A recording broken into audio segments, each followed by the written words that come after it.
अस्सलाम वालेकुम नाजरीन। जैसा कि आप सबको पता है कि अक्सर एफ़आईआर हो जाता है और यही कहते हैं कि 13/20/65 का एफ़आईआर हुआ है, या फिर कहते हैं कि 16/20/65 का एफ़आईआर हुआ है। अब ये 16/20/65 और 13/20/65 की कैसे, और आर्म्स एक्ट जो पाकिस्तान आर्म्स एक्ट है उसके तहत ये कैसे एफ़आईआर होता है। एक हमारे पास दो किस्म के असले हैं कानून में। एक होता है प्रोहिबिटेड आर्म्स, जो मना किया है कि आवाम उस असले को उस तरतीब से इस्तेमाल नहीं कर सकता। एक होता है जो आवाम को इजाज़त है इस्तेमाल करने का, कि इस्तेमाल कर सकते हो, लेकिन किस तरह।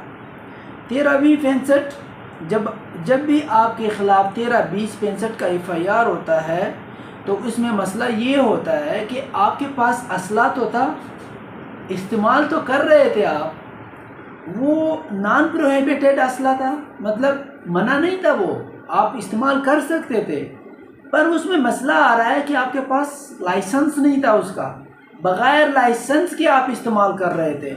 जब आप बग़ैर लाइसेंस के असला इस्तेमाल करेंगे तब आपके ख़िलाफ़ 13/20/65 का एफ़आईआर होगा, और उस 13/20/65 के गैर लाइसेंस के आप असला इस्तेमाल करते हो, 2 साल से 7 साल तक आपको कैद हो सकता है, और इसी तरह आपको जुर्माना भी हो सकता है।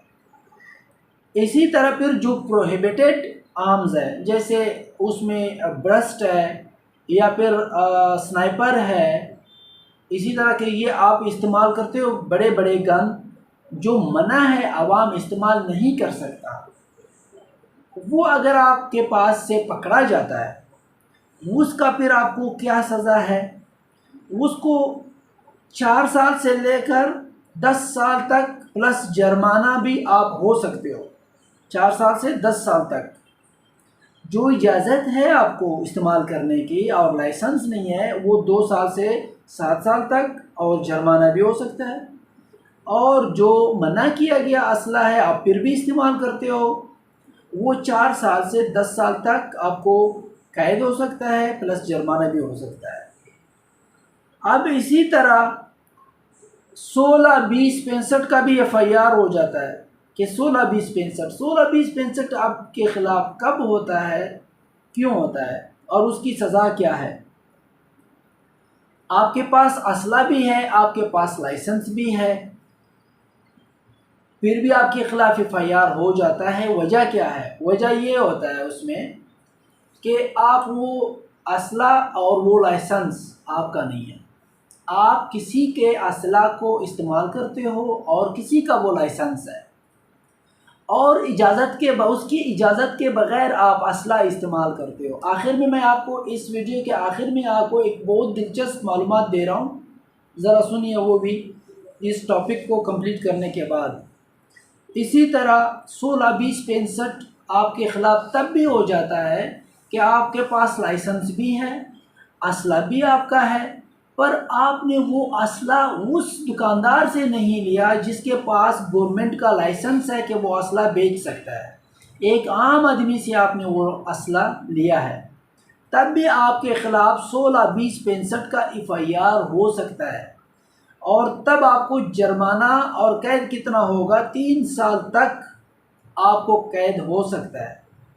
जो आपने बग़ैर लाइसेंस के दुकानदार से या आम आदमी से असला ख़रीदा है, वही वाला जो आपके पास से पकड़ा गया है, तब आपको 3 साल कैद हो सकता है और प्लस जुर्माना भी हो सकते हो। अब दिलचस्प बात यह है कि आप अपने भाई का, आप अपने बाप का असला भी इस्तेमाल कर सकते हो। किस सूरत में? अगर हल्फिया बयान आपको वो दे स्टाम्प पेपर पर कि ये असला मेरा बेटा या मेरा भाई जो बना में ये नाम है और इसका शनाख्ती कार्ड नंबर ये है, एक अल्फिया बयान स्टाम्प पेपर पे लिख के दे कि मेरा ये लाइसेंस, ये नंबरी लाइसेंस और ये असला, ये बोर, सब कुछ कंपनी लिख के, अपना नाम लिख के, और जिसको वो दे रहा है उसका नाम लिख के कि मेरा असला वो इस्तेमाल कर सकता है। फिर आपके पास बेशक लाइसेंस भी ना हो, वो असला आप इस्तेमाल कर सकते हो। लेकिन ये बात ब्लड रिलेशन में, जैसे एक बाप अपने बेटे के लिए इस तरह का हल्फिया बयान दे सकता है, तो ये मालूमात शायद हमारे पास नहीं था। अब मैंने कोशिश की कि आप अपने बाप का असला भी इस्तेमाल कर सकते हो ब्लड रिलेशन का, कि आपको वो अल्फिया बयान लिख के दे स्टाम्प पेपर पर कि ये असला मैंने इसको मुझसे इजाज़त लेके मैंने इसको दिया है और ये इस्तेमाल कर सकता है। उम्मीद है कि आपको मेरी इस वीडियो से बहुत कुछ मिला होगा सीखने को। नेक्स्ट वीडियो के लिए इंशाल्लाह करते हैं कोशिश कि इसी तरह के असले के हवाले से, प्रॉपर्टी के हवाले से, आपके शनाख्ती कार्ड के हवाले से, आपके POR SSC कार्ड के हवाले से हम मालूमात आपको देते रहें, अपडेट्स देते रहें। और यही वीडियोज़ इंशाल्लाह अपने YouTube चैनल पे आप लोगों के लिए बनाता रहूँगा। आप मुस्तफ़ीद हो, खुशी मिलेगी मुझे। Thank you. अल्लाह हाफ़िज़।